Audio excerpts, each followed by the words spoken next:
Welcome guys, this is your friend Naruto Addict 3.0 and we are back with a new fanfic. What if Naruto returned as an unstoppable god and every Kunoichi chose him? Part 1. Let's start this fanfic. New beginning. A young boy of 5 could be seen running down a dark alley. The boy was small, and covered in dirt. His golden hair had flecks of brown from the dust. His orange suit he found in the trash stained black with grime and filth. His face covered in dirt as shouts could be heard behind. The young boy's eyes were filled with fear, hate, disgust, anger, and loneliness. The boy rounded a corner to see the alley opened up into a wide street. "Get back here, you demon!" shouted a person in the crowd as they just saw the boy sprint out of the dark alley and into the bright street. The boy was running as hard as he could. He turned a corner as he ran aimlessly. As soon as he turned a corner, he felt a tug from behind. Instantly, he was pulled out of light and was covered in darkness. The boy tried to scream, but found a hand over his mouth keeping the sounds from escaping. The boy was slowly dragged back as he saw the crowd race past the shadows that veiled him. "Where did that demon brat go?" shouted one individual with anger laced through his words. Suddenly, a scream was heard in the distance to the boy's right. "That must be him," shouted another individual in the crowd, as they swung back around and raced off towards the noise. The boy was now thrown back away from the light to see 3 individuals with masks on. One man wore a mask of a serpent, another with a dog, and the last with a bird mask. Each one of them wore a long black cloak with a hood that hid their hair. Everything was covered except for their eyes. "Today must be our lucky day, huh guys?" spoke the serpent in a deep gruff voice. "Yeah, not every day we catch ourselves the demon fox," spoke the bird. "Hey, watch your tongue, bird, you know what Hokage Dono said about using that name," spoke the dog warily. "As long as no one finds out about it, then I'm good," spoke the bird nonchalantly as he drew a katana from his side. "That aside, how about we teach Naruto here a lesson?" spoke the snake. "Naruto, don't use that name, this here doesn't own that name. This thing here only owns one name. Isn't that right, demon? Or maybe his name is Monster," shouted the dog as he punched the boy named Naruto in the stomach. "Yeah, you're right. Hey, Monster, this is for my friends and family 5 years ago," shouted the bird as he stabbed the boy in the stomach. The boy stayed silent as his eyes were only filled with one thing, anger. The 3 masked men took turns hitting, cutting, and stabbing the boy for several minutes. "Hey, I got a new jutsu to test out, can I do it on demon?" asked the snake. "Why, of course, but right after I do this. Chidori," shouted the dog as his hand was covered in blue sparks. He thrusted the hand cloaked in blue through the boy's stomach, causing the boy to cough up a little more blood. "Wow, that is nice, but my turn now. Earth style. 1000 spike prison," shouted the serpent as he slammed his right palm onto the floor. A moment later, small earth spikes jutted out from just about every angle, piercing Naruto's flesh slightly. None of the spikes hit a vital organ, or any deadly thing in or on the boy, but it did hurt like hell to him. The boy knew that if he spoke he would receive even more pain, so he was determined to stay quiet without even letting a whimper escape his lips. He stared at them defiantly as the sun started to rise. "Damn, Fox Day is over," spoke the dog as the 3 body flickered away from a young boy. Moments later, the spikes that were piercing Naruto's skin receded back into the ground and building. After several minutes, all of the injuries from the beating healed. He stayed put for a while till he drifted asleep. When he woke up, he looked at his stomach to see the wound from the dog's chidori fully healed. While he still felt sore from the beating, he knew he would be fine. After all, he was always fine, even after all that had befallen the young soul. He persevered.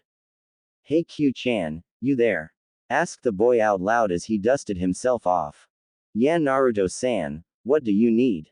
asked the fox inside of the boy. "Why does everyone hate you? I mean, you seem really nice to me, so why do they do this?" asked the boy in his head. "I'll answer your question with a question.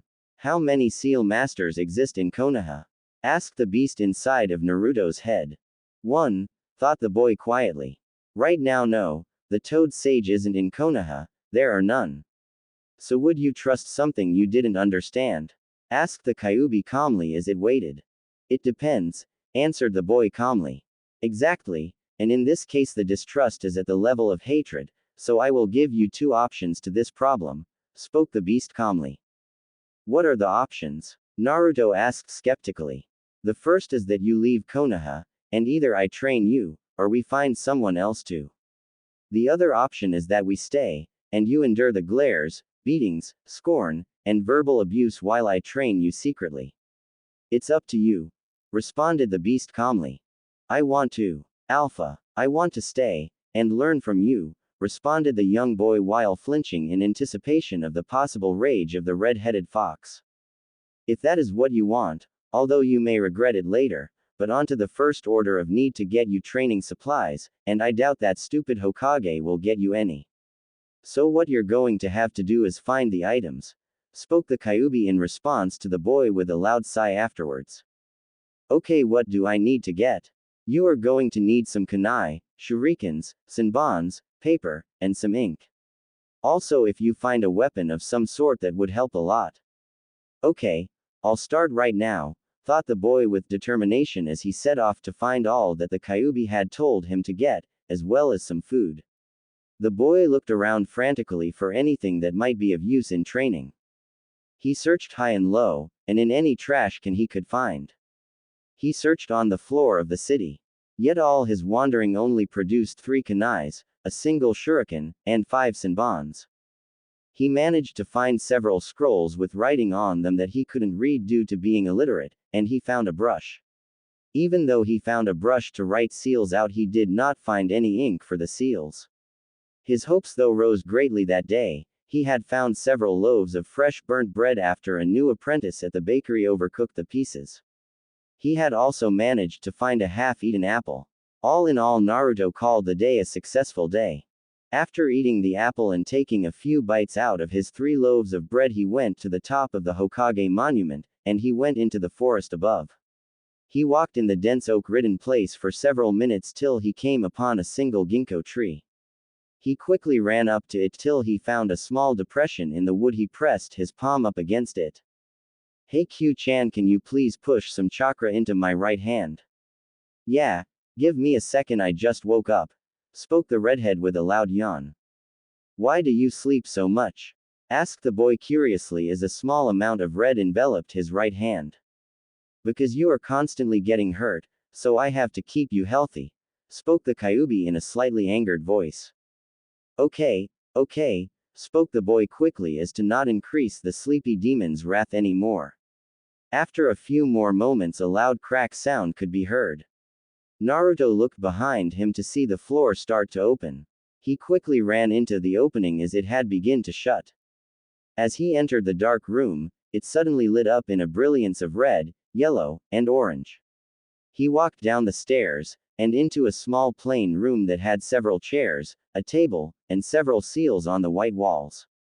The boy quickly walked across the tile flooring to the nearest seal with his right hand still covered in crimson. He pushed his red hand up against the seal, and out came a small picture. It was a picture of his family. Yes, he had learned of his heritage from the Kyuubi about a year ago. Flashback. Where is that brat? Shouted a nearby man as Naruto hid in a dumpster. Suddenly, the darkness that hid Naruto was taken away as light replaced the interior of the green container. We found you, demon fox, shouted a woman as she grabbed the young boy and pulled him out of the trash. She then threw him as hard as he could against the wall, and Naruto groaned slightly, but aside from that made no sounds as he sat himself up. He held his aching left side, and looked up at the dozens of people who had been chasing him on National Fox Hunt Day. Each and every one of the villagers' eyes were filled with hate, anger, and happiness as to the revenge they were about to take on the blonde. Time to punish the little monster, spoke a round man with a pitchfork in hand, and an evil glint in his eyes. He started to stab the boy while others cut, stabbed, punched, or kicked him at the same time. After several hours of torture, they left a bloodied mess behind them that slowly rose. I can't believe the fourth would do this to you, and that Kushina let him, sighed the demon fox. What do you mean? It's not like the fourth was my dad, spoke the boy weakly as red chakra started to seep out of his wounds, and cover them, speeding up the healing process. Actually, the fourth was your father, and Kushina Uzumaki as your mother, trailed off the woman as Naruto interrupted. Why didn't anyone tell me who my parents were? They didn't tell you to protect you. Now just get up, and go get some food. Chicken bone, shouted an angry fox at the blonde. Flashback end. The boy looked at the picture for several minutes. He sealed it back into the scroll along with everything else as he left the base. When he got out, it was nearing midday, so he went back into the city to look for more training material. On Naruto's way out of the forest, he encountered a small blue-colored beast with long hair. The beast was about as tall as a trash can, and was currently marking his territory. After a moment, the blue-furred beast lifted its snout into the air and sniffed. Suddenly, the beast growled in Naruto's direction. Get out here now, I know you're behind that tree, shouted the beast angrily as Naruto. At this point, Naruto stepped out of cover, and stared at the creature that looked similar to a wolf, dumbfounded. You can talk? Asked the slightly confused boy. Course I can talk, now who the are you? Shouted the beast with its upper lip curled up. I'm Naruto, and you are? Spoke the boy calmly as he puffed his chest out to look a little bigger. The name's you, shouted the beast as it lunged at Naruto. The boy quickly sidestepped the beast, and jumped back, dodging a swipe at his abdomen. The boy quickly picked up a stick that was 3 inches in diameter and about a meter long. He quickly raised it as he readied himself for the beast. Naruto-kun, let me take over this. You don't know how to fight, spoke the Kyuubi as the boy nodded. In an instant, the boy's blue eyes turned to a slitted crimson. His hair stained the color of blood, and his canines grew several inches as well as sharpening slightly. Give up now before you won't be able to even more, spoke the young boy in a demonic-like voice while staring at the beast with a maniacal smile. The beast just whimpered as its tail went between its legs, and the creature laid on the floor in a sign of submission. Please don't hurt me, I just was trying to gauge your strength, Alpha, spoke the beast meekly as it tried to get even closer to the floor. Just as this happened, the boy reverted back to normal as Naruto regained possession of his body. What is your name, and what are you? Asked Naruto calmly as stared at the still crouched beast. My name is Ice Fang, and I am a northern flame wolf, spoke the beast as it looked at Naruto. How can you be a flame wolf with a name like that? Asked the boy, not understanding till he looked in the wolf's eyes. They were filled with sadness and loneliness, just like his own. I would prefer not to talk about it, spoke the wolf, quickly dodging the topic. You have 2 options, Ice Fang. The first is I kill you, spoke the blonde, which got a look of extreme fear onto the blue wolf's face. The second is you submit to me, and become my friend. Naruto spoke as he showed a genuine smile. The blue wolf responded with a bark, and ran over to sit in front of his Alpha. I choose the second one, Alpha, shouted the beast in excitement as his eyes were filled with joy. Alpha? No, just call me Naruto, spoke the young boy. No, Alpha is Alpha, shouted the wolf with a face that looked like a pout. Okay, spoke the boy, raising his hands up defensively while having a sweat drop. After a few moments, and talking, the two set out to get more material for training. Memories. Young Naruto, who was now accompanied by his newest companion, Ice Fang, walked into town as Kyuubi had told Naruto that they still needed more equipment for his training. As he started to check the trash can, he found some Ryo just lying on the floor, so Naruto grabbed it in hope of either using it for training supplies or food. The boy walked around a little more just to find nothing, not even a scrap of food. The boy walked out of the alley with his head leveled due to not finding anything, but still keeping his hopes high. While the boy and his wolf companion were searching through some more trash, they heard yelling. As if on cue, a girl no older than 13 with violet eyes and purple hair tied behind her head wildly, much like the young boy's hair, appeared in mid-sprint towards the direction he had just come from. She had a beige coat on that was obviously several sizes too large, a brown shirt underneath the coat, and a matching mini skirt. She wore violet ninja sandals that went up to her knees. Yet, the two most prominent feature of the girl was her beauty and the Konoha headband that adorned her forehead. Her purple bangs covered the headband slightly, and the hair that wasn't tied back fell to her shoulders, framing her beautiful face. "I'm gonna get you, Anko-san," shouted a brunette in a playful tone who looked the same age as the girl now known as Anko. The girl chasing the purple-haired child had her hair tied back in a ponytail behind her, with two stray bangs falling just below her chin. The bangs were just beyond the corner of her eyes. She had two red fangs tattoos on either cheek that reached just above her chin. She had on the same outfit as her purple-haired friend, but the coat she wore was the correct size. Her Konoha headband was around her neck. Behind the brunette followed a dog who was slightly larger than Ice Fang, and had a gray pelt while its underbelly was painted white. "You'll never catch me, Hana-chan," laughed Anko as she suddenly tripped on her larger cloak, skidding to a halt a few meters from Naruto. "Ha ha ha," laughed the brunette who was just as beautiful as Anko. "Hana-san, did we get her?" shouted a black-haired beauty with eyes as crimson as blood. She wore the same outfit as Hana, so the three girls had matching, or close to matching outfits in Anko's case of an overly large coat now colored slightly black due to her fall. The black-haired beauty had her headband around her forehead like Anko. However, the girl's hair was not bound by anything, and just flowed in the wind, looking as if she had not brushed her hair that morning. The three girls started laughing together like friends normally would till the gray-colored dog barked in Naruto's direction. They turned their attention to the reason the dog was barking to see young Naruto standing there in a daze while a blue-pelted wolf stood in front of him protectively. Who are you?" asked the girl named Anko as she looked at him plainly. The boy took a step back in fear as he recognized the Konoha headband that were only worn by ninjas. Ninjas like the dog, snake, and bird. Ninjas that at least in Naruto's eyes were evil. Now mind you, he didn't think all ninjas were evil, but most of them, as his dream was to become a ninja that protected people weaker than him. That way no one would ever have to go through what he did. "Hey, there's no need to be afraid, little one," spoke the brunette reassuringly as she put her hands out while slowly approaching the scared little boy. Naruto didn't believe their words. He rarely believed anyone's word now, especially after how the orphanage treated him a year ago. They threw him out due to budget costs, but he didn't care, at least not anymore. As the girl named Hana slowly approached, Ice Fang barked out at her angrily as he started to snarl at the child. Hana noticed the creature, and looked at him with surprise. She then looked at the boy with only curiosity in her eyes as she spoke. "Where did you find him?" Silence followed for several seconds as the boy started to slowly back up. Suddenly, he turned, and Naruto sprinted away as fast as he could with Ice Fang struggling to keep up.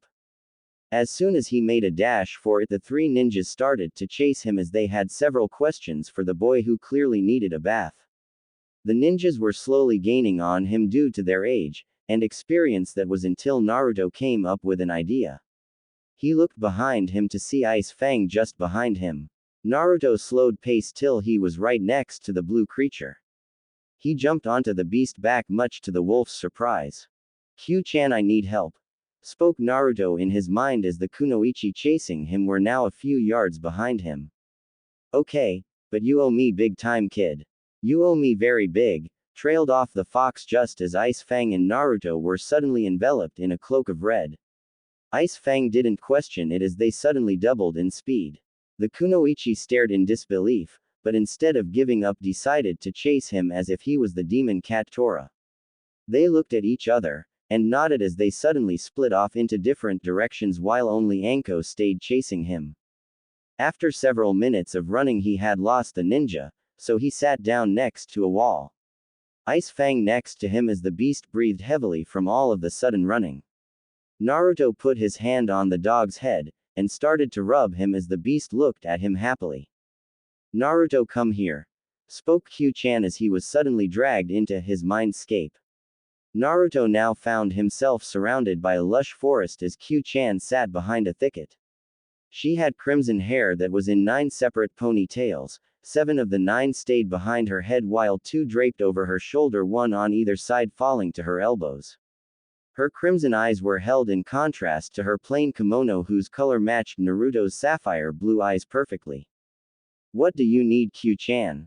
Asked the young boy as he hadn't have seen Kyubi in a long time. Nothing, just trying to help you a little bit. She spoke as suddenly Ice Fang appeared out of nowhere. The beast looked around wildly before running off in a random direction to check out the trees. Why's Ice Fang here? To help you. There has always been one fatal flaw with companions, and that is the need to talk out in the open. So I brought you both here to fix that. Now that you both have seen each other in this place, you will be able to talk to him just like you do with me. Now I suggest you leave before you lose your head, spoke Kyubi as she vanished, and Naruto found himself in his world.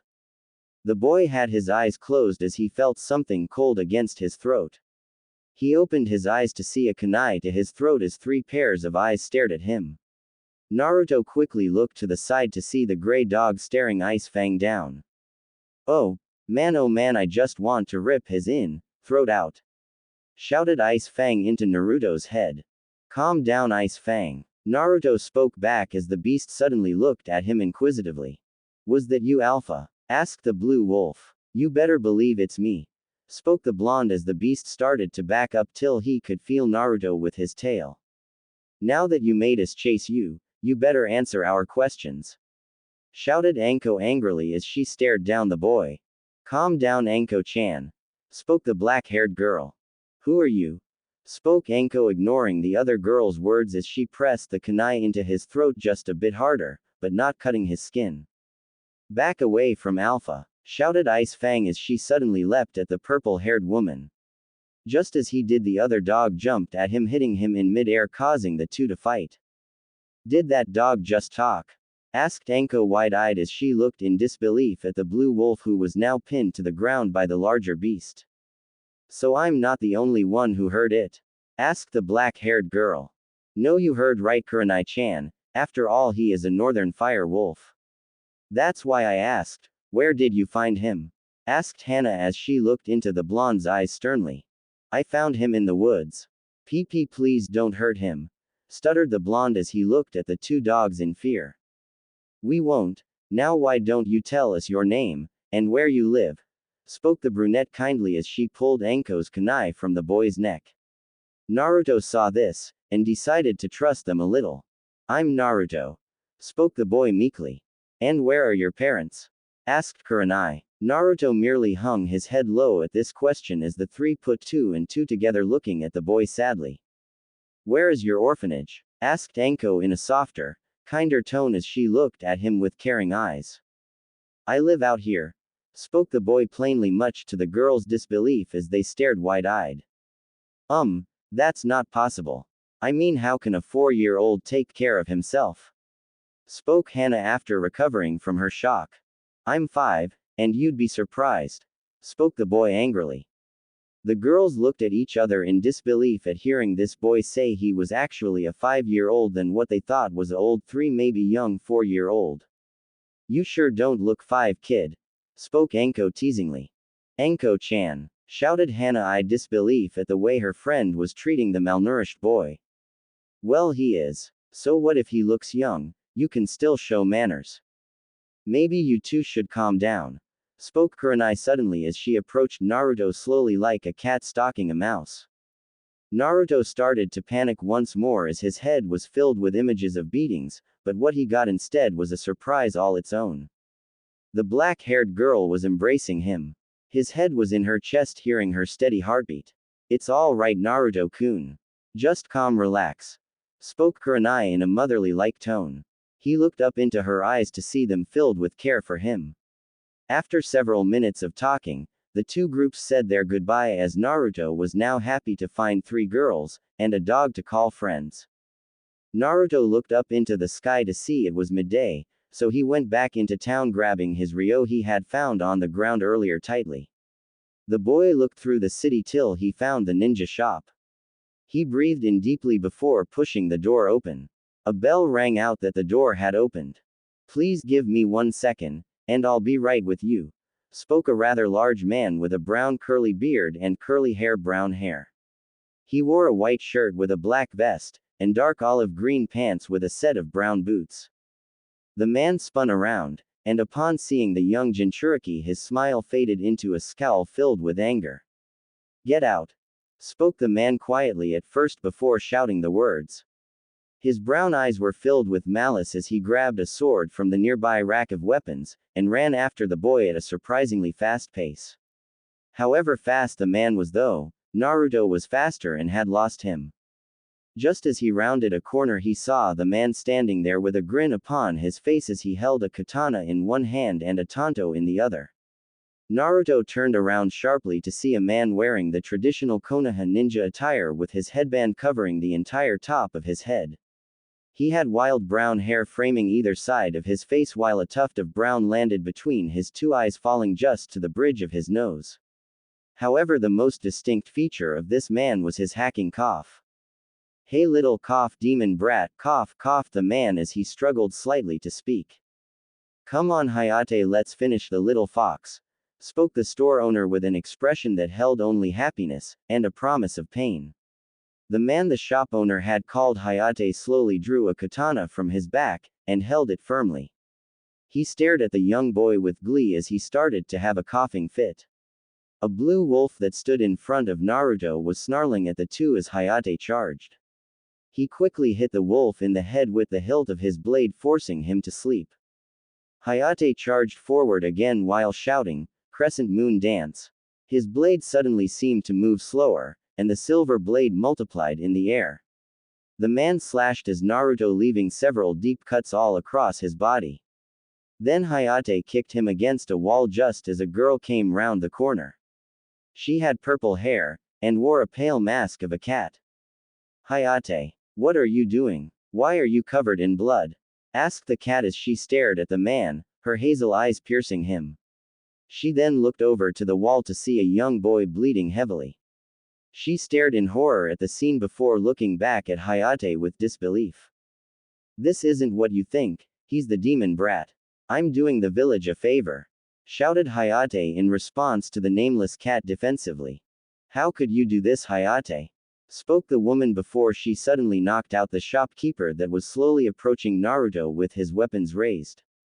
"I did this for the village. I did this for us Yugao," shouted the man pleadingly as he was now face to face with the purple-haired woman. "For us? How could hurting a child help either of us?" shouted Yugao before picking up the unconscious crimson-stained boy, and the knocked-out dog. She looked back at Hayate one more time with hate in her eyes, before shunning away. Yugao, Naruto, and his dog suddenly appeared with several familiar girls. "Naruto-san, why is he covered in blood?" shouted a scared Hana as Kuronai suddenly started to use medical jutsu to heal him. "You know him?" asked Yugao to the group. "Yeah, we met him less than an hour ago. Why is he covered in blood?" asked Enko as she stared at the boy in horror. "Hayate did this," spoke Yugao calmly as the other three girls who were in front of a TV looked at her blankly. "You're kidding, right?" asked Kuronai, who was still using her medical jutsu. "No, he said this boy is the demon, and that he was helping the village with this." "How is he helping us?" asked Hana as Naruto's eyes suddenly fluttered open. The first thing he saw was a cat-masked woman. He instantly shot up with his back against the wall. His dog, still unconscious as the four members had left the beast alone, breathed silently. Naruto's eyes rested on one thing only, the mask. It brought back terrible memories of beatings and pain. The boy then let his eyes drift to see the three girls from earlier. One thought crossed his mind: they were working together. "I should have known better." The boy then looked around for an exit. He quickly spotted one, and rushed for his dog before anyone could respond. He grabbed Th Beast, and jumped through a window out of the Inuzuka compound. Pack. The young Naruto stopped running when he got to the forest above the heads of the four Hokages. He stopped just at the edge as he thought of one thing alone. He wanted to leave for at least a little while. He was going to come back, but that would be after he could protect himself. He then ran into the forest as he heard shouts in the distance. "Naruto-kun, how long do you want to leave this place?" asked Kyubi suddenly as he stopped, and put Ice Fang on the ground next to a tree. Until the start of school. I shouldn't have too many problems if I disappear till then. Okay, but if you are leaving, you will need to know some skills. So let's train a little before you go, spoke the fox. How long till I can go? Asked the boy as he grew slightly frustrated. A week. Okay, let's hurry, and train me then. Alright, go back to the hideout, and start reading the scrolls. I don't know how.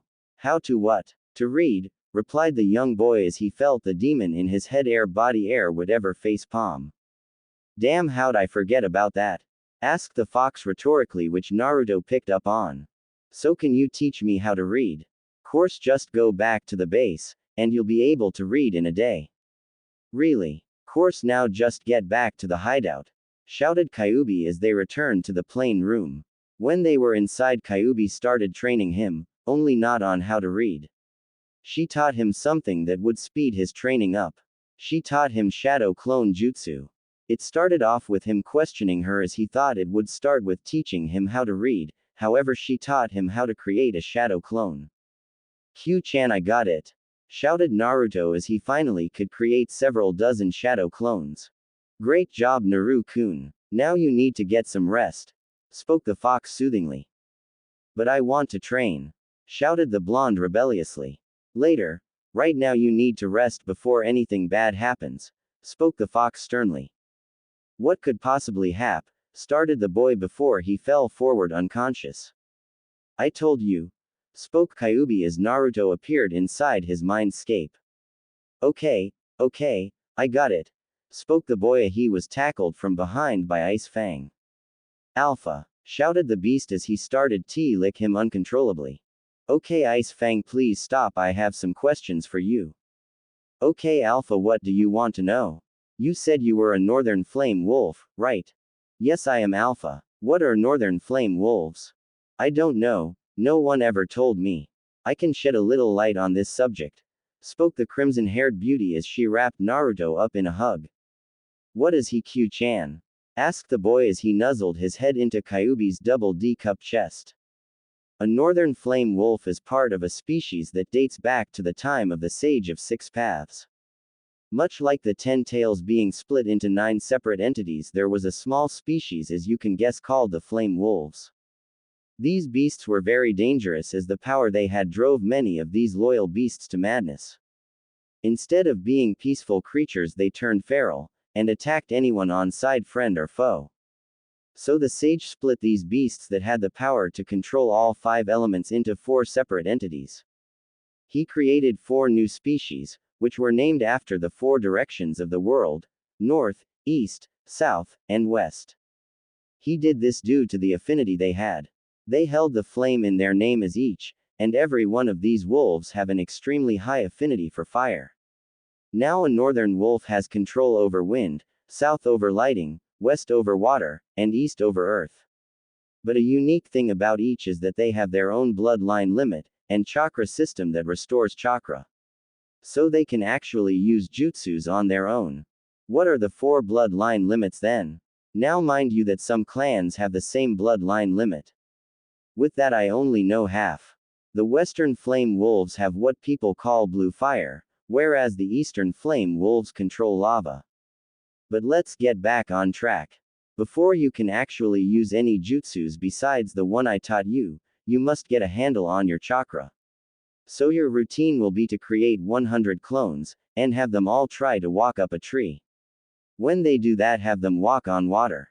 Then we can try other things. Until then you will be training your body physically by doing push-ups, sit-ups, and running around the edge of the forest. How will I retain anything my clones do though? Naru-kun, I told you. When you dispel them you gain everything they experienced as information for. So if they die you don't, if they build muscle you don't. You only gain the feeling of it all, but if they get tired you are also get tired. Okay, well I'm off to train. Not yet, have 10 of your clones come into the base so I can have them learn to read. Okay, I'm off, shouted the boy as he woke up to see it was already midday. He grinning like crazy as he crossed his fingers in a cross and shouted, Shadow Clone Jutsu. They all went off in their respective directions to learn everything as the real Naruto started to do push-ups and sit-ups. Time skip. A week had passed, and Naruto could now walk on water without having to think about it, and he could read better than most teens. He had also found some food in the forest, such as berries that Kyuubi had told him were fine, along with a rabbit he had cooked and eaten. So instead of a malnourished boy, he was now a healthy and extremely athletic one who no longer had trouble running. The boy walked into the base one last time before leaving. He looked around till he saw a small tear in what should have been a stone wall. He walked over to it and drew a kunai. He pressed the blade to the wall, and instantly the stone ripped. Naruto looked at it to see it was paper. So he gripped the paper and ripped it off. An opening just big enough for Naruto to crawl into appeared. He shrugged his shoulders before starting to crawl. After several minutes, it came to an opening where a large chest was in the middle. He walked to the center of the room while looking around for traps. When none had sprung, he opened the chest. He waited another second, yet still no trap, so he looked inside to see a scroll with the head of a dog on it, and a single katana. The katana was in its scabbard that was a solid black color with crimson crawling up at a curve. He picked the sword up to feel that it was a very heavy weapon. The hilt was 2 feet long. The boy pulled the scabbard off the large weapon to see a blade 5 feet in length, which was far too much for Naruto, for now. He looked at the hilt, which was wrapped in plain black cloth. The katana had a crimson rectangular handguard, and was a foot long and 6 inches wide. The blade itself had a single sharp edge colored blood red with a single strip of dark blue going up the sharp curved edge, up to the tip of the katana. The blade had the kanji crimson fang on it. The boy quickly sealed the weapon in his sealing scroll before grabbing the scroll still in the box. He opened it to see a single blurred out name on the list with contract at the top. The odd thing about the name was that it had a faint smell of blood. What is it? Thought the boy. A summoning contract. I suggest you sign your name in blood under the other name. The hand signs boar, dog, bird, monkey, and ram.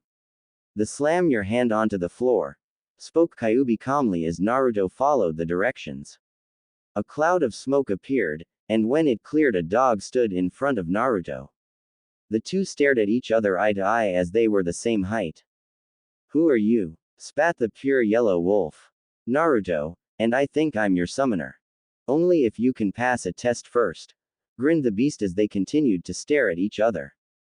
Okay, what? Bring me a flame wolf, smirked the beast while thinking he would win this one. Oh, Ice Fang, shouted Naruto with a grin, while the beast had a confused look on his face. Yes, Alpha, shouted the beast as he came running into a wide-eyed yellow wolf. What? How? Shouted the beast in disbelief as Ice Fang suddenly jumped in front of Naruto in a defensive stance.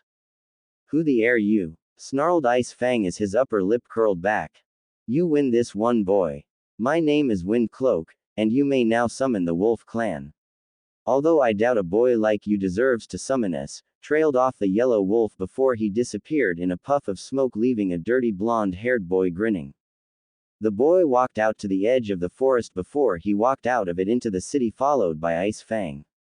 He looked for a way out till he saw a rock on the floor, and knew just what he would do. He smiled as he picked it up. He peeked around a corner to see a single guard watching the gate. He aimed, and threw the rock at the guard, hitting her in the head. The girl on duty swung around, and raced off in the direction where she thought the rock was thrown from. As soon as she passed Naruto and Ice Fang, they ran out the gates into the forest. Ice Queens of Konoha, so original, right? The next thing the four girls saw was a young dirty boy jump out a window carrying a dog under his arm. The four girls instantly darted out the broken window into the city. When they landed, sounds of glass breaking was heard under their feet. The four young girls, however, ignored the pain of the glass, and chased after the boy who was already out of sight. They jumped from building to building, trying in vain to search for the injured boy. Hana Inuzuka even got several hunting dogs to try and find him, however it was to no avail as he was still missing. They searched well into the night, and only stopped due to the Uchiha police force telling them to stop as they were disturbing the peace. The four girls went back to their respective homes after deciding to meet up at the Inuzuka compound tomorrow to discuss their thoughts and concerns. The morning arrived all too soon for the four girls as their thoughts had kept them from getting too much sleep. Enko, Kurenai, and Yugao were in front of the Inuzuka compound waiting. They had pressed the button to notify that they were there and waiting. The compound itself had a high rough stone wall that fenced a three-story mansion that was painted red like the clan's famous tattoos. A few more moments, and the gate opened allowing the three girls to see Hana. The four girls walked toward each other, each one with bags under their eyes due to the lack of sleep. The four walked into the mansion, into the room that the boy was last seen in. "Any ideas on why he ran?" asked Hana as she sat in a chair. "No, he seemed perfectly fine around us three," spoke Enko as she, Hana, and Kurenai now looked at Yugao, who no longer wore the Neko mask. "I don't know, but he was fine up till he saw my mask," spoke Yugao as she showed everyone the mask. They all sat there in thought as they pondered the possibilities. They couldn't arrive to a conclusion as to why until it hit them. He was underfed and constantly injured. That meant that maybe Anbu had a hand in the beatings. Why would Anbu hurt a child though? Why would anyone for that matter? Voiced Hana. "Maybe it has something to do with what Hayate said about him being a demon brat or something," responded Yugao. "He couldn't be that, could he?" asked Kurenai with horror glued to her face. "You don't think he's the Jinchuriki, do you?" spoke Enko as everyone hung their faces lower in thought. If he is the Jinchuriki, then why would people do this to him? They all thought as they raised their heads with their eyes full of determination. "How about we ask some of the villagers?" suggested Yugao as everyone agreed. They stayed together as they went into a ramen stall. "Hey Tuki, do you know a kid by the name of Naruto?" asked Hana. "Yeah, he comes around every once in a while for ramen." "Why? He's recently disappeared, and we don't know where he is." "Do you know where he is?" asked Kurenai this time. "No, I don't know where," stuttered Tuki as the curtain behind him flung open. A little girl of about 9 walked out into the stand next to the old man. She had chocolate-colored hair, and wore the same apron and hat as her father. "Daddy, where's Naruto-kun?" asked the little girl as she looked at her father. "Ayame, please go back inside for now," spoke the old man. "Hey, Ayame, where does Naruto usually go to feel better?" Enko shouted the question calmly as she wore a grin. "Naruto-kun is usually here, or another place." "Was it the dango shop?" "No, not the dango shop, maybe Akamaiki's, no, that mine, not his." Responded Ayame as she started to stroke her chin in thought. "It's fine, thank you for everything, Ayame," spoke Kurenai as they walked out to find Naruto. They asked several villagers about the blonde in question, but only got responses of, "Why would you want to find that demon? It isn't time for a fox hunt." "Is it?" Or they just got plain silence. They finally gave up for the day, and left it be. After 2 weeks they went back to Ichiraku for some ramen. They entered in, and ordered several beef ramen. Ayame gave them their order before she made some light conversation. "You girls were looking for Naruto-kun, right?" asked Ayame as they were about to leave. "Yeah, why?" responded Hana. "I remembered that he likes to go to the forest behind the Hokage's monument," spoke the little girl cheerfully. The four girls grinned wildly before running out to get a ninja dog. They got the dog, and ran to the forest. Instantly, the dog caught scent of Naruto, and led them around the forest before bringing them to the south gate, and stopping. The dog barked at Hana while she stared wide-eyed. "What did he say, Hana?" Enko asked with a slight hint of fear in her voice. "He said he left the village," spoke Hana as everyone had a look of disbelief on their faces. They quickly ran to the Hokage Tower to tell Sarutobi that their Jinchuriki is missing. When they told him about it, he laughed, and said, "Good riddance then, less paperwork for me." As the four girls held looks of horror mixed with anger as they stormed out of the office back home to weep at the loss of the little boy they barely knew. Return. A young boy was sitting under the moonlight in a lush forest, only he was meditating on water. He sat there basking in the glow of the moon as quiet footsteps could be heard bringing a large beast to his side. What is it, Ice Fang? Naruto asked through his mental connection. Are you okay? I mean, I know what happened isn't the worst, but still. You doing alright, Alpha? Asked the beast, who was now 5 feet high, and 2 meters long. His pelt seemed to glow in the moonlight as the calm water was broken by another. Alpha, are you okay? Asked a yellow wolf who was the same size as Ice Fang. He is fine, Wind Cloak. I thank you very much for training Alpha and me though, spoke Ice Fang as he bowed slightly. Not a problem, it's the least we could do to amend the actions of our pack. I apologize once more for how I treated you many moons ago, spoke Wind Cloak as he let his nose touch the water's shimmering surface. The past is already gone, and nothing can be changed. You can only move ahead to try, and take your mistake to heart and fix it. The boy voiced to both beasts in their mind. I know, it's just spoke Wind Cloak as Naruto interrupted him. I know what your first summoner did, and I promise I will never betray this pack. I swear on anything you hold value to that I will die before I betray you like that, voiced Naruto as his mouth still hadn't uttered a word in 3 years. Not after the 11-year-old had experienced persecution at the hands of everyone in Suna, Kiri, Iwa, Kumo, and anywhere else he went. For some reason Lady Luck was never beside him, except if even she chose to hurt the young blonde.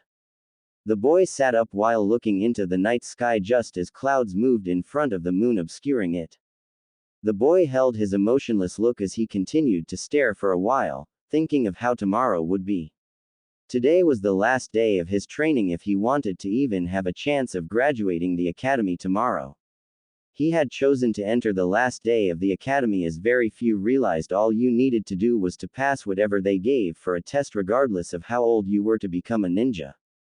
Let's get going. I think I should get there soon, voiced the boy as he made several signs with his hands before using the reverse summoning jutsu once more to bring him in front of the gates of hell.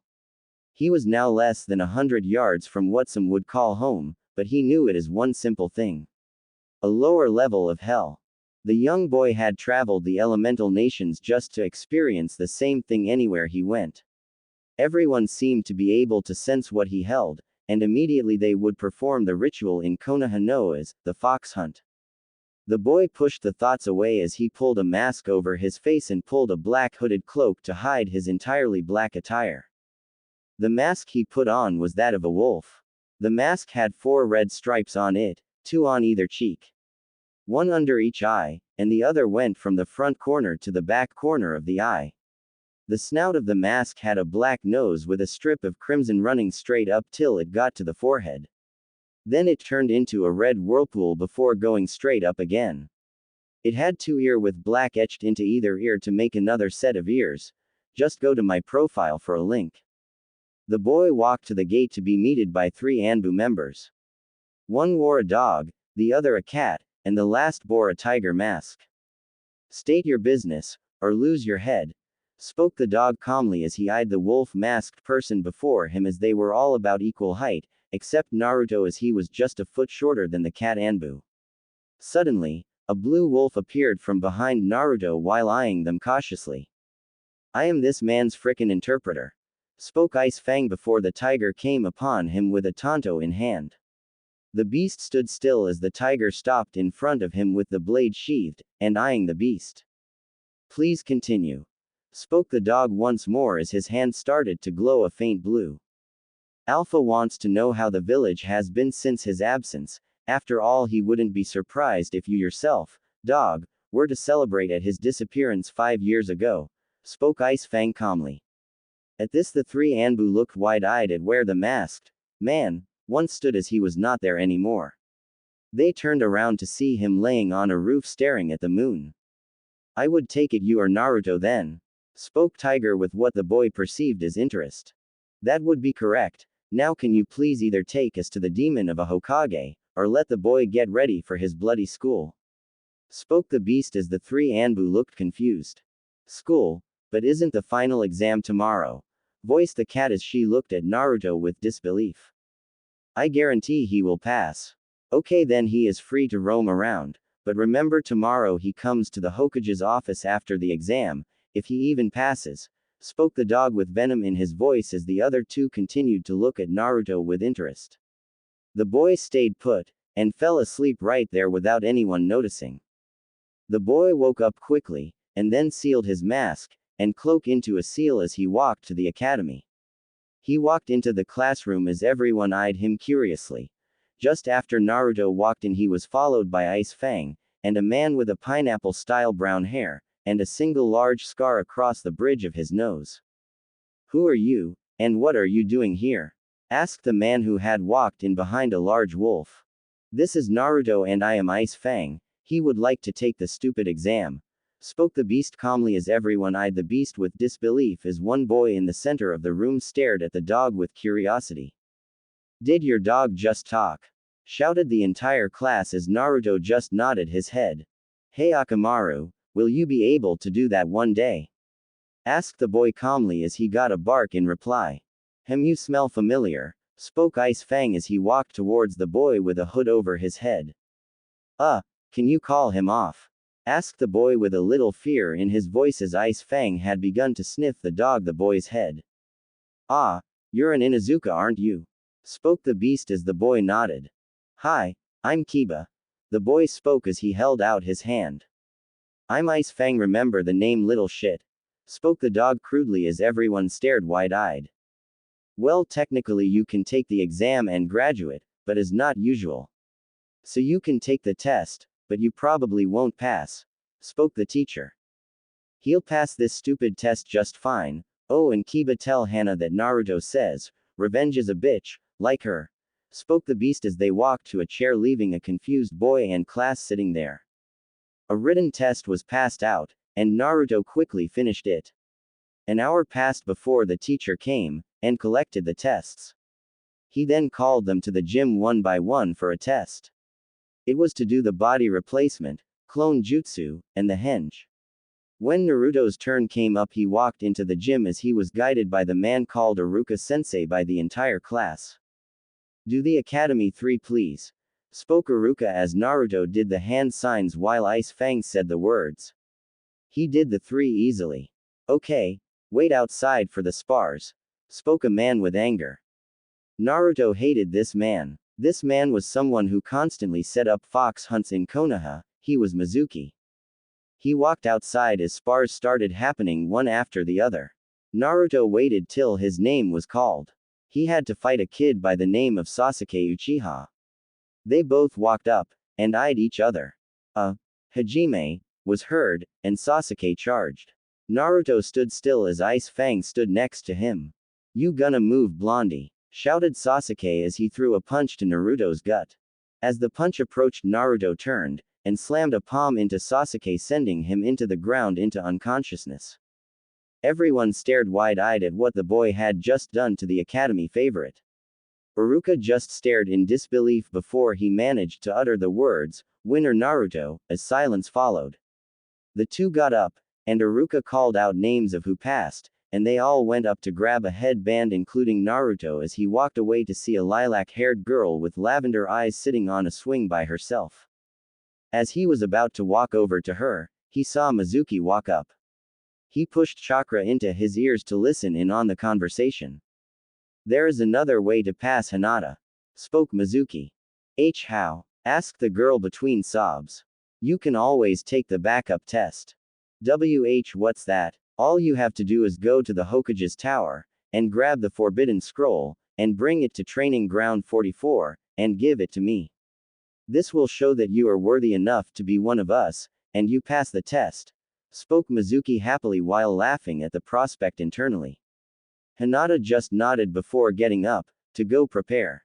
Bloodlines. Naruto was walking on top of the fort's head while debating with himself in silence. He was pacing back and forth while holding a hand to his chin, stroking his imaginary beard. "What do you think, Ice Fang?" spoke Naruto through their connection. "I'd say we should do it," spoke the beast lying just at the edge of the forest. "Why?" asked Naruto as he stopped and stared at the lazy beast. "That Mizuki guy seems suspicious, and you might be able to learn something from the scroll that the little girl is stealing." yawned the beast as he closed his eyes. Good point, whispered out the boy as he mulled it over. After several minutes he decided it would be for the best. He quickly got up, and lightly kicked the beast awake as he walked into the forest. Ice Fang begrudgingly got up, and followed Naruto into the woods. Naruto came upon a familiar sight, and walked up to the ginkgo tree. He pulsed some chakra into it, and went down into the opening as it shut behind him and Ice Fang. Naruto looked at the untouched base that was littered with dust. He quickly made several hand seals as Ice Fang spoke wind style. Great breakthrough, causing a light gust of wind to clear the dust away into a corner where Naruto sealed it into a scroll. The boy quickly sat down, and started to unpack his dozens of scrolls. He quickly unsealed a desk, and put it in the corner of a room followed by a chair. Naruto hung dozens of seals on the walls as he painted words below the scrolls. He mulled over what he was getting himself into before he changed his gear. Naruto was now in the standard Anbu gear with his wolf mask on to hide his identity. I think this will make Mizuki a little scared, thought the boy maniacally as he quickly started to unseal several weapons. He now sported a katana strapped to his back. The entire blade was pitch black with drizzles of crimson splashed log it. He also had a single karma on either hip with holes in the mini scythe. Lastly, he had a scroll strapped to his left bicep. The boy walked out of his hideout followed by Ice Fang as they looked out across the village while Naruto grinned behind his mask. The boy waited atop the stone faces as he saw movement in the city heading to Training Ground 44. He grinned once more as he shushined away in a flash of dark gray mist. He was now in the center of the forest watching the little girl try practicing one of the techniques. She was having a hard time doing any of them. Midnight came around as did the silver-haired instructor. Naruto quickly masked his presence even more when he felt the man appear. "Hinata, give me the scroll," spoke the man viciously as he wore a feral grin with the same look in his eye. "I couldn't learn any of the jutsus, sensei," spoke the girl as she hung her head lower. The response she got was unexpected as a cackle came forth. "You seriously believe that this was a test, Hinata? For a Hyuga to not realize this was a scam is extremely sad," spoke a dark voice from seemingly every direction as a mist started to roll through the forest. "Who are you?" shouted the two others in the forest. "It," shouted Mizuki as he threw a ball into the mist and Hinata's general location, causing a gas to seep out. Instantly, various sounds were heard through the forest as giant creatures started to attack the lavender-eyed girl. A long 16-foot python lunged at her just as Ice Fang pinpointed Hinata, and took her away. The girl looked at the beast, realizing that the back of her outfit was in the mouth of a dog, but not just a dog, no, she was in the mouth of Naruto's dog. When they sat down just outside of the compound, a tall man rushed out. "Hinata, where were you?" shouted the man as a statement. "Father, I failed to become a ninja," sobbed the girl as her father looked at her with disbelief. "Stop kidding, Hinata.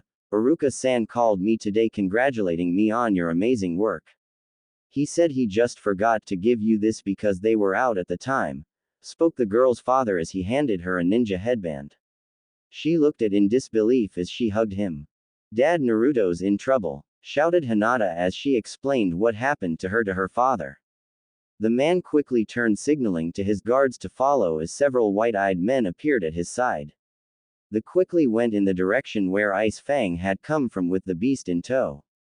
Meanwhile, with Naruto, when the mist disappeared, a bloody sight could be seen. All the creatures that had been there in the fog were cut up, and bloodied. Sections of snake, tiger, gorilla, and other various creatures were strewn about in a crimson mess. In the center of the mess stood a red-painted Naruto who no longer wore his mask. "Who are you?" spoke a shock-stricken Mizuki. "Naruto Uzumaki." "Ha, the Kyuubi brat," spoke Mizuki with a wide grin as he started to state what the Jinchuriki really was. "You think I don't already know that?" spoke the boy as he hadn't moved. "Mind explaining why you talk now, and not before? Death only speaks when there is a soul to be reaped. Death is always after silence, and is followed by the hush of the dead trailing after him," spoke the boy as he looked up with an evil glint in his eye. Mizuki stared at him before laughing. After recovering, he quickly jumped down as they started to fight. Naruto swung each of his fists lightly as he continued to be beaten back. Just as the man landed a solid punch on Naruto, he erupted in a puff of smoke. "What?" shouted the man. "Whirlpool style." "Red torrent," whispered a hushed voice as a stream of water erupted from the earth wrapping around where Mizuki once stood.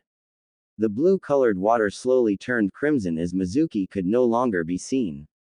Just as the ball turned crimson, the Hyugas appeared upon the bloody mess. The ball suddenly dropped, leaving bits of flesh on the soaked ground with various clothes thrown about. The tallest man looked up to see who he presumed to be Naruto just as Ice Fang appeared by the ANBU's side. "Let's go, Alpha!" shouted the beast excitedly as Naruto tossed a scroll to the man in robes. The man caught it as the boy vanished. He activated his eyes and scanned around to see nothing. The man sighed before opening the scroll. The scroll had a note in it that said, "This is the Hokage's scroll of forbidden arts." The man nodded as he trudged back to the tower and left it with the tiger Anbu. Naruto strolled through the city till he came upon Ichiraku. It was closed, but he still smiled at the good memories it brought back. Suddenly, he heard footsteps behind him. He turned to see two girls standing there, one with black, the other with purple.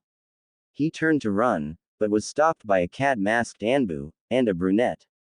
"Naruto, please listen to us," spoke the cat Anbu desperately. "Talks, memories, and teachers."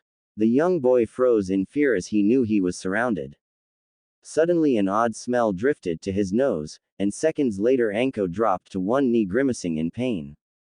When Naruto saw this, he realized what he smelled. "Snake," was the one word that came to the boy's mind as he vanished in a flash, appearing above Anko with a ink well in his right hand and a brush in his left.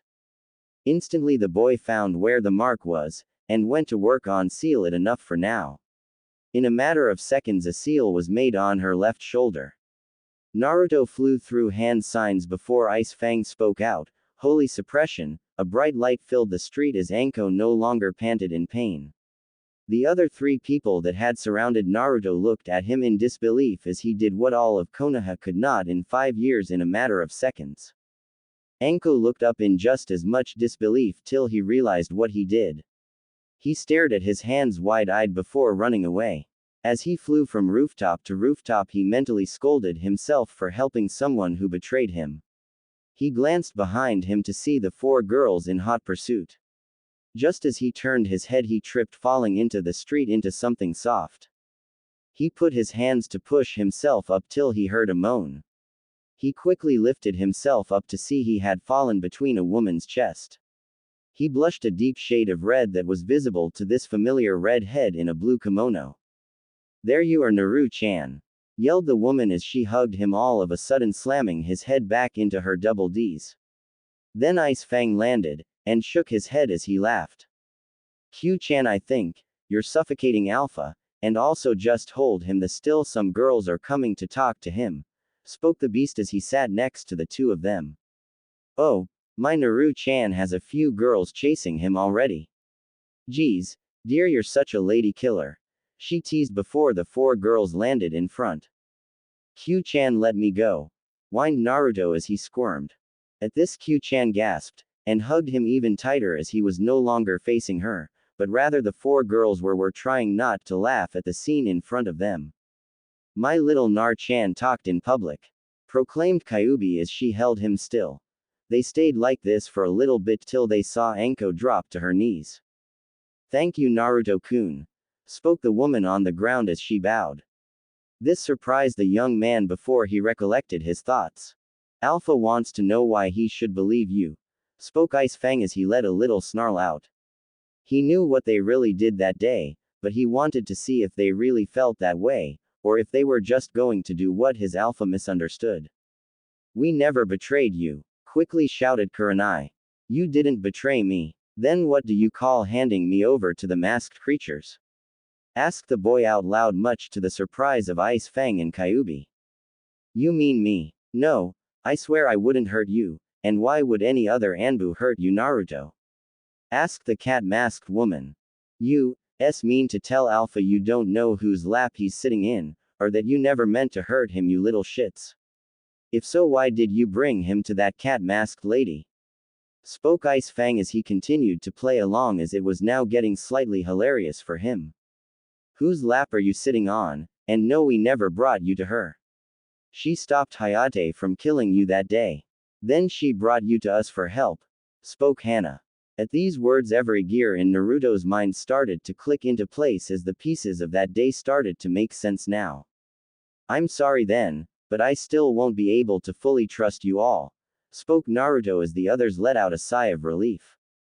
Who's she though? Asked Anko curiously while pointing at Kyubi. Hello, I'm Kyubi, you can just call me Q-sama.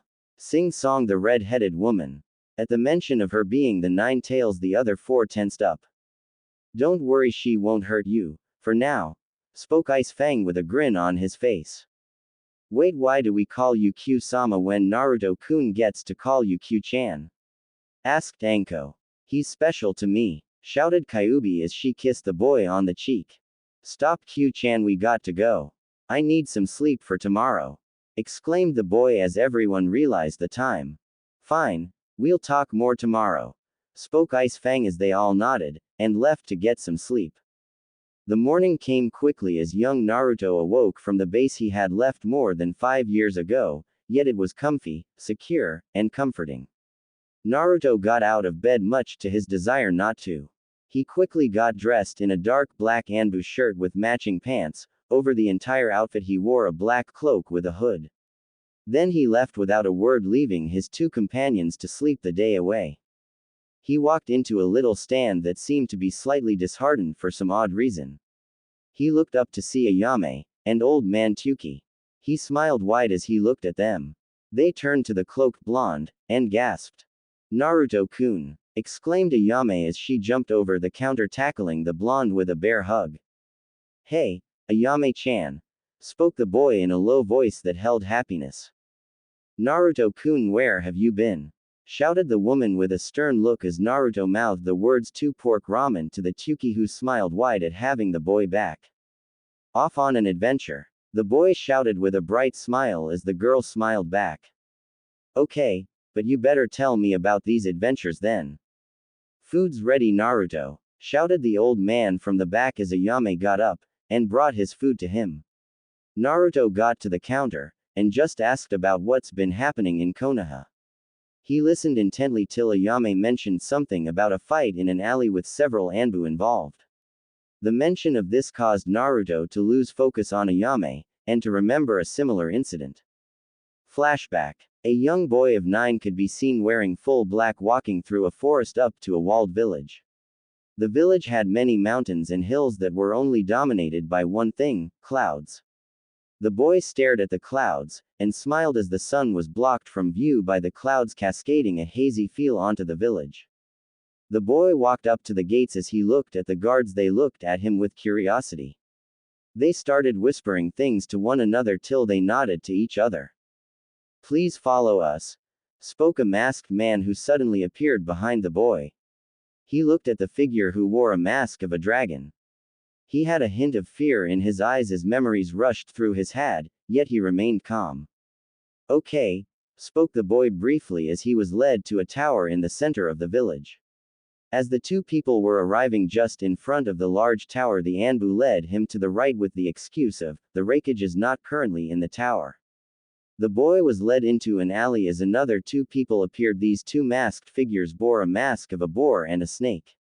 The first had long green hair while the other had long blonde hair. Join us, demon, spoke the man with the dragon as the other two girls held Naruto down. The boy struggled against the two females' vice-like grips. He looked in horror as many other masked people of varying beasts approached him. I don't want to, shouted the boy as they constantly told him to join them. Then we'll make you join us by more aggressive tactics, spoke the girl to his left that was holding him to the wall. At the bow, hearing this, he quickly let out an inaudible whistle. Instantly, a howl could be heard in the distance. The people holding him down looked in the direction of the sound while the girls loosened their grip slightly. At this, Naruto quickly broke free as he ran away. He quickly looked over his shoulder to see the masked figures giving chase. He quickly rounded a corner, knocking over a blonde girl who had her hair tied in a ponytail. "Sorry," shouted the boy as he ran past the gates out of the city as he heard dozens of jutsus called out with things flying overhead such as fireballs, lightning, and waves of water. The boy ran away, ditching the Anbu as he had now gone deep within the country. He let out a sigh before he rested. Flashback end. The boy refocused on Ayame, but just before he went to talk he looked at the time to see he had to go to the academy. So with that he left the needed money on the desk as he sprinted to the academy. He got to his class just on time. He quickly took the only seat not taken in the far left corner. He sat down right behind Hinata as Aruka walked in with a big grin on his face. "Morning class," spoke the teacher as everyone responded back in a similar manner. "What's today's lesson teach?" asked a kid in the back of the class. Naruto just tuned them out, and looked out the window to see Ice Fang walking up with Kyuubi in tow. He grimaced, then looked at Aruka just as he said, then led by Kakashi with Sakura, Sasuke, and Sai. This was followed by a pink-haired girl screaming, "Love triumphs!" and a HNN, as well as several groans and disappointing looks. "Settle down, class. Anyways, Team 8 is led by Kurenai with Hinata, Kiba, and Shino. Team 9 is led by Asuma with Choji, Ino, and Shikamaru.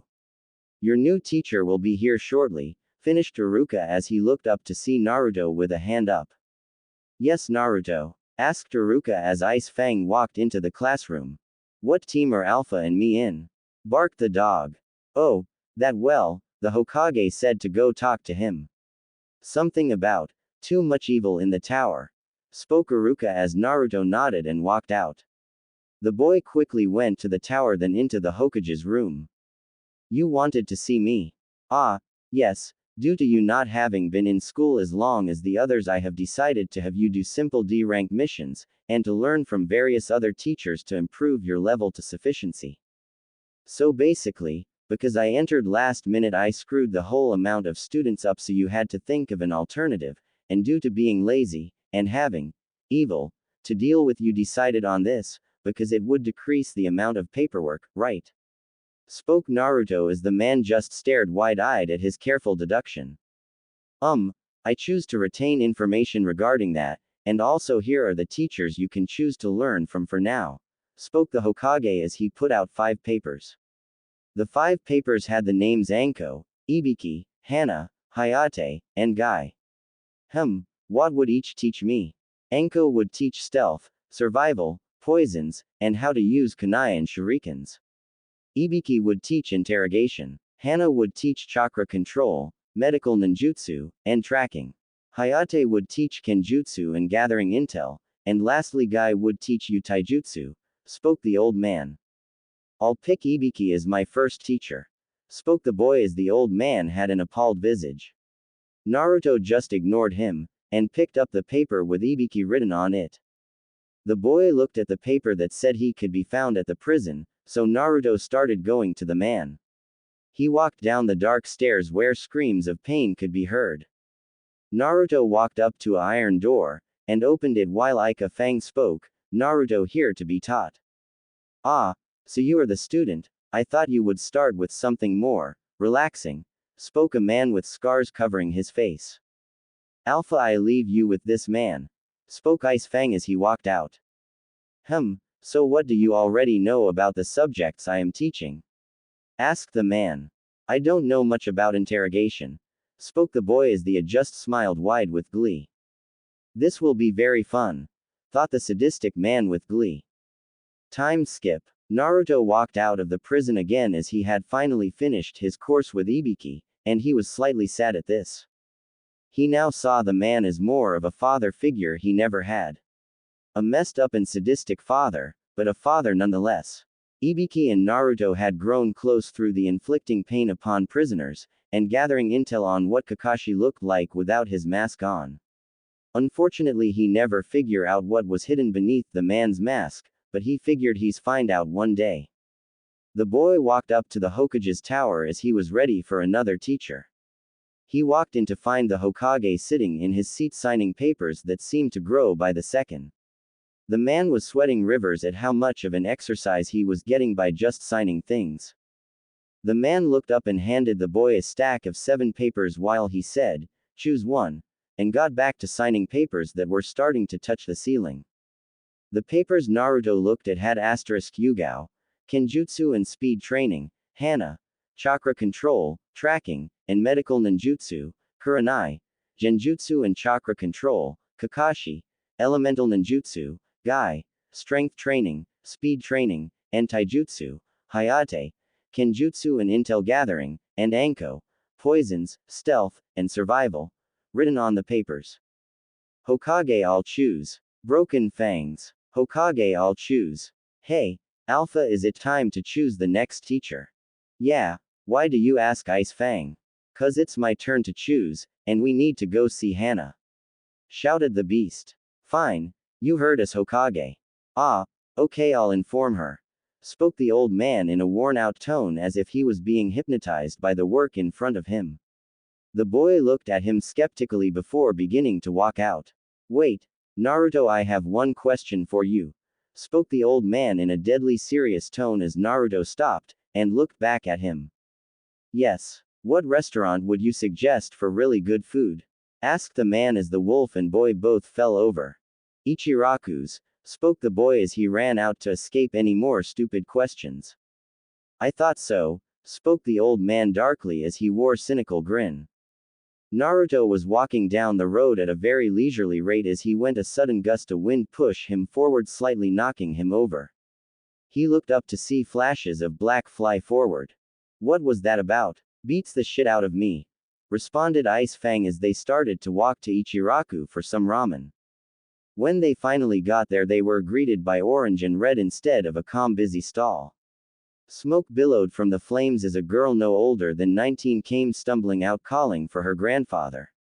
She looked around till she saw Naruto. Naruto-kun, please save my grandfather, cried the girl as the restaurant was being burned to the ground while tears poured from her eyes till she finally.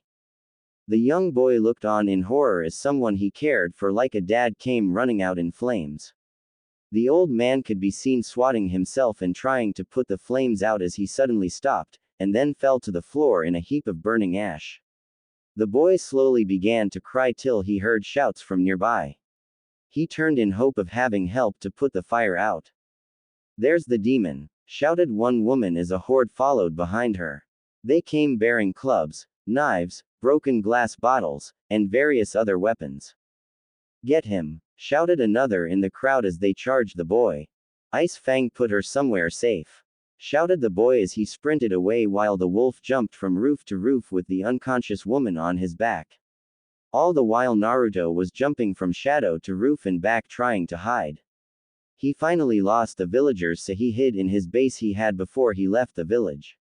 I'll be safe here, thought the boy in comfort as an explosion was heard behind him. He looked over to see several ninja and villagers walking through smoke where the entrance would have been.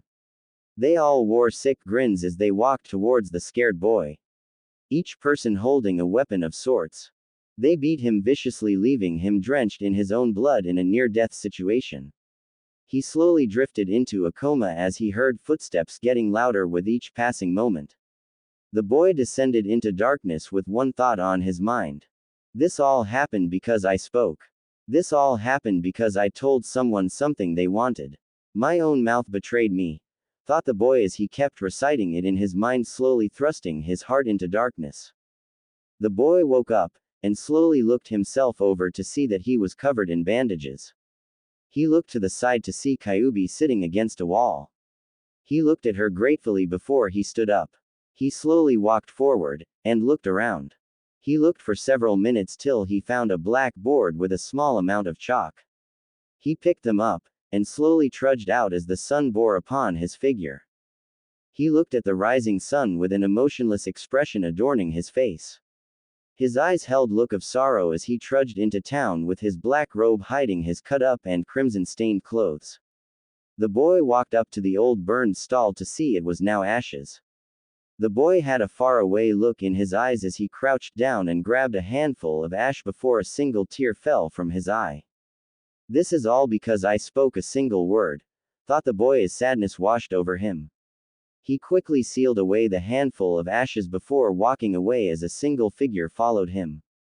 The boy walked around as he had noticed the figure following him since a few moments after he had sealed the ashes away.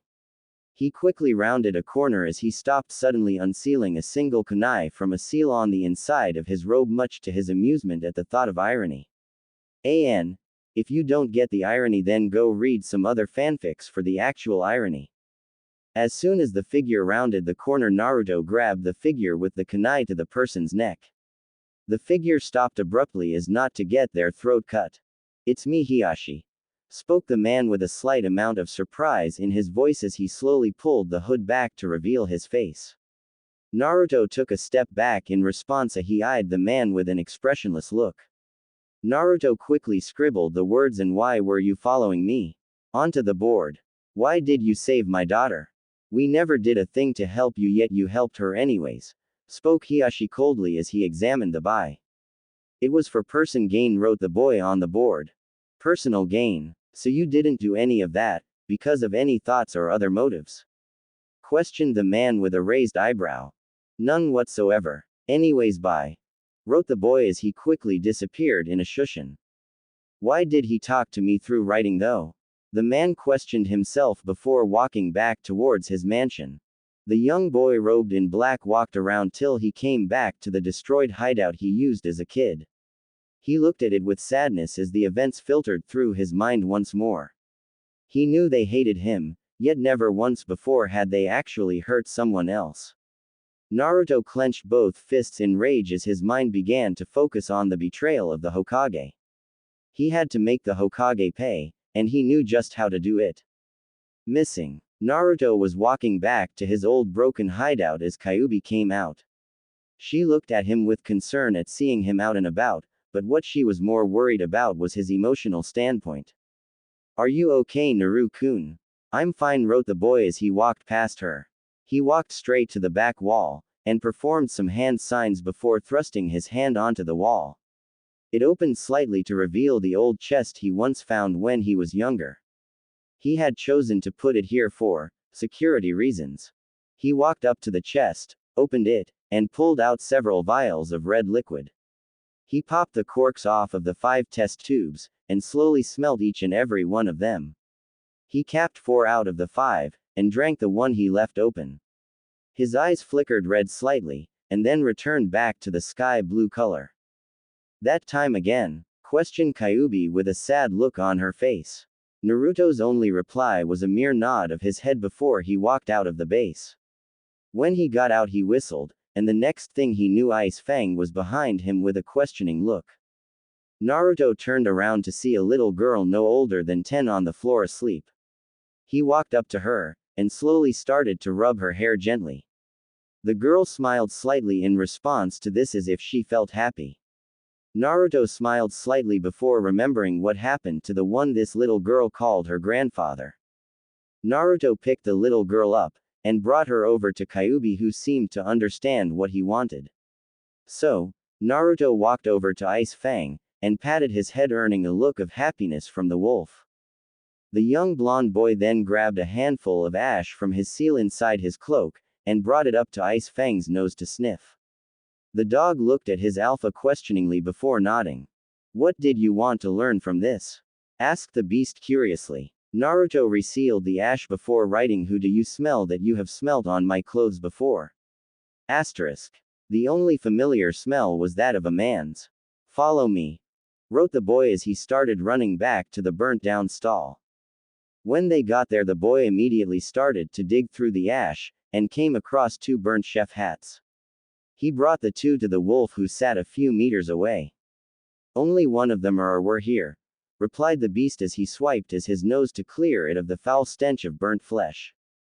Naruto's eyes immediately lit up. He pulled his board out and asked who was here. Asterisk. "The man from earlier." "Why?" asked the wolf. Naruto merely sighed in relief. He didn't know where she was, but she was more or less alive at the moment. He still felt sad that he had lost the closest thing he ever had to a father, but was happy he hadn't lost Ayame. Naruto looked at the scorched building one last time before deciding he needed to start going to the classes he had with Hana. He didn't want to go, but he knew Ice Fang needed someone to spend time with besides his alpha. Naruto continued walking down the street deep in thought, not noticing three people walk up right beside him. "You okay, Naruto-kun?" asked a familiar voice as Naruto looked up to see Kuronai, Anko, and Hana wearing concerned faces. "I'm fine," wrote the blonde, accompanied by a sad smile. "Naruto-kun, does this have to do with the fire?" inquired Anko as Naruto visibly tensed. The boy shook his head as he calmed down to walk normally, much to the ire of the three women. "Naruto-kun, you can trust us, after all we start training in 4 days, spoke Hana. "Stop trying to pry into Alpha's business, you little shits," shouted Ice Fang as the three girls looked at the beast with a slight amount of agitation. "You'll get used to his choice of words. Fine, Naruto, but you better show up at my compound in 4 days, okay?" said Hana as Naruto nodded in response before the two groups split apart. The clock is still running. Naruto was walking down the road till he realized he needed to start doing missions. As much as he hated the fact he had to do them for the villagers, but he needed the money. So, he walked into the Hokage's tower to gain the glare of the receptionist, but merely shrugged it off. He quickly went into the Hokage's room, much to the old man's surprise at seeing him. He walked over to a small cabinet in the corner, and grabbed a random D-rank mission from the shelf, and brought it to the Hokage. The man nodded, and Naruto walked out, still leaving the Hokage with a fish out of water jutsu active. The boy walked out, and looked at the mission. It said to go to the large farm on the outskirts of town, and pull the weeds out. The boy sighed at the knowledge that he had to do at least 20 of these stupid missions. Naruto walked to the farm, and knocked on the door. As the door opened, an old woman was revealed with a scowl. "How can I help you?" asked the woman with venom in her voice. "I'm here to pull the weeds. Asterisk. Not a chance, demon. You would probably poison our crops, or you might even taint the land, making it stop growing things.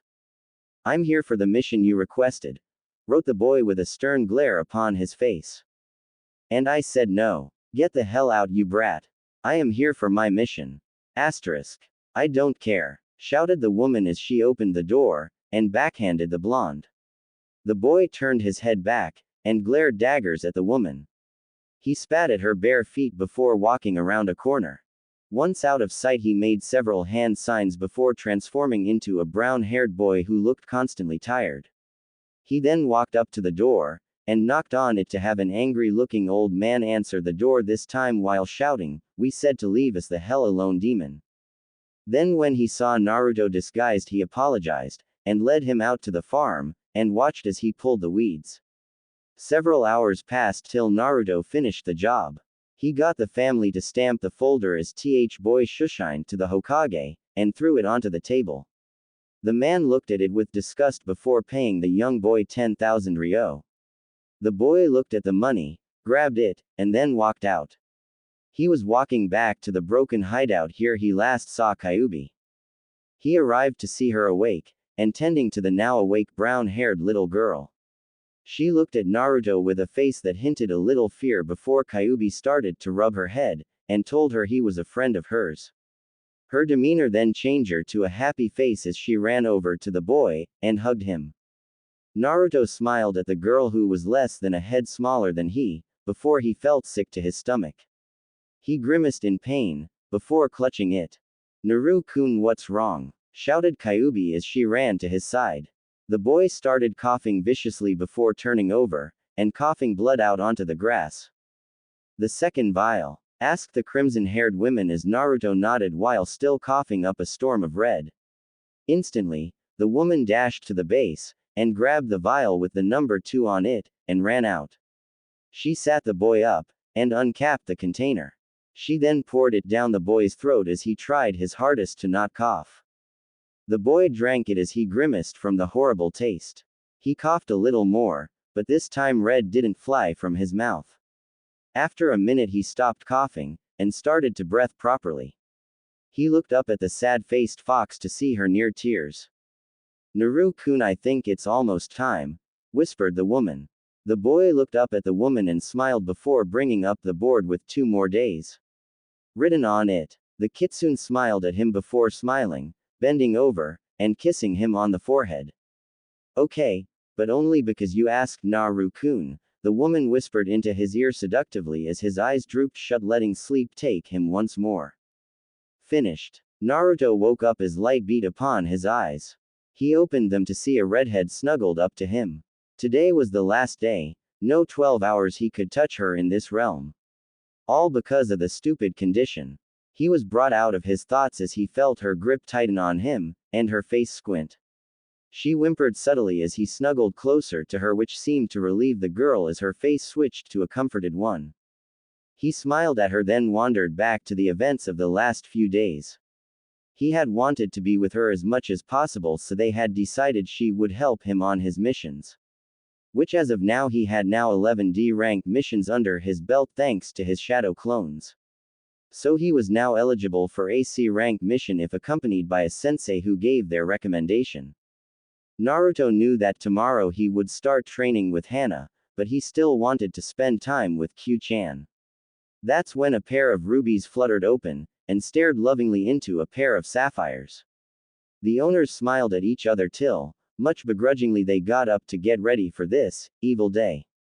Naruto quickly got up, and went over to the last vial on the table. He uncorked it, and swiftly drank it. He looked back at the fox with eyes of sadness. Oh come on Naru-kun, you know this would happen. This only means you need to get some more from her. I know, I just wanted to spend more time with you Q-chan. Asterisk. Break up the love fest please. We need to get to work on training Alpha. Spoke Ice Fang as he approached the two. He's right dear, we need to train you some more. Give me an hour. I'm almost done with this seal. Wrote the boy as he went to a desk with an inkwell, a feather, a knife, and a scroll with many intricate designs swirling about. An hour passed quickly as Naruto looked at his creation with pride. With one thought flowing in his mind. Soon I can take my revenge. Hurry up, shouted an angry wolf as Naruto put the scroll down carefully, and sprinted out. When Naruto got to the 2 waiting creatures, he paled when he saw Kyuubi holding an all too familiar grin. Naru-kun, it's time to amp up the weight again, spoke Kyuubi in a bittersweet voice. At this Naruto started sweating bullets as he approached the crimson-haired beauty. The woman quickly wrapped her hands in a cloak of red chakra before putting the 2 on his chest, then each arm, and finally ending on both legs. Naruto lifted one leg, and fell over. How much now? Asterisk. Don't worry Alpha, we only doubled the weight. Spoke a certain beast with an excited bark. Damn you both. Asterisk. Naruto slowly recovered, and stood up somehow before walking over to hug Kyuubi once more. They hugged each other tightly before they let go. Okay, so you don't have to, but I think it helps enhance the feeling of this part. Start song falling inside the black skillet. The day went on without much happening before 11 hours passed. Standing on the 4th's head is a crying blonde being held by crimson-haired woman caressing his head, and speaking soothing words into his ear. Don't worry, you'll see me later. I just need to sleep for a while till I get back. Exactly, if only I didn't have to deal with this when you came out, then we could be together forever. Asterisk. But just think Naru-kun, if you didn't have to deal with the demonic urges you would die whenever I came out, spoke the woman as her body flickered for a second. I know, that's why I sent her a letter yesterday, wrote the still crying boy as Kyuubi's body began to flicker more often till it began to just fade. Just remember that I love you spoke the woman before she fully phased out of existence, leaving a boy howling on the floor. Song end. Naruto slowly stood after he recovered from his loss of a friend for a good while. He looked up to the sky in anguish as he didn't want his foxy friend to leave. He knew she had to, lest he lost control of his urges. Those damn stupid demon urges. Why did he or any Jinchuriki have to get them with this technique? Yes, he got demonic urges of the vampiric kind whenever his biju got pulled out of him. It was either turning slightly demonic to have a link with her when she was out, or to be on the floor dead with her free to roam. He obviously chose the former as he didn't want to die just yet. He looked back to the city he despised as he went back inside the forest. He got back to his base as he started to whittle wood in the shape of a woman. It took him quite a while till he had finished his already nearly finished full-sized sculpture of voluptuous woman due to the fact he took great care to etch every possible detail into the sculpture. He looked at his creation with a smile. Soon, very soon, went through his head as he let it rest against a wall. All he had to do now was get some paint, a blood seal, and lastly a certain type of chakra. He knew how to get the paint easily and he could create the blood seal even easier. It was just a matter of time till he got the chakra he needed. He walked into the forest, and gathered a multitude of colors varying from red to blue, black to white, and green to purple. He then went back to the base, and scribbled on a scroll to create a blood seal. He painted the wooden sculpture with red hair that fell to her waist. Two patched one on either side came in front of her hair in the shape of fangs, and a single stray tuft was tied to her right side by a green pin making it slightly thicker than the left. She had amethysts for eyes with small onyx gems for pupils. She also had a button nose accompanied by thin sharp eyebrows. Lastly, she wore a green dress over a white shirt. Naruto backed up from his painted sculpture, and smiled. Northwest he just had to wait till it dried, which would be a good several hours. He looked outside to see the moon nearing its peak, and so he decided now would be a good time to let sleep wash over him once more. The following morning he got up bright and early as Ice Fang was already up, and hunting for their breakfast. Naruto quickly checked to see if the paint was done drying to see it wasn't quite done, but it was close. The blonde sighed, and then turned to see Ice Fang dragging a juvenile deer in. After the two had eaten their fill they rushed out to go to the Inuzuka compound lest they feel the wrath of another woman. He hated how they all seemed to hit so hard. It was as if you were being hit in the head with an anvil, although that's only the weak ones. He never could piss off Kyubi, or else she might seriously drop a mountain on his head. He shrugged it off as he arrived at the building that Hana had described to him. He rang the doorbell on the old-looking house.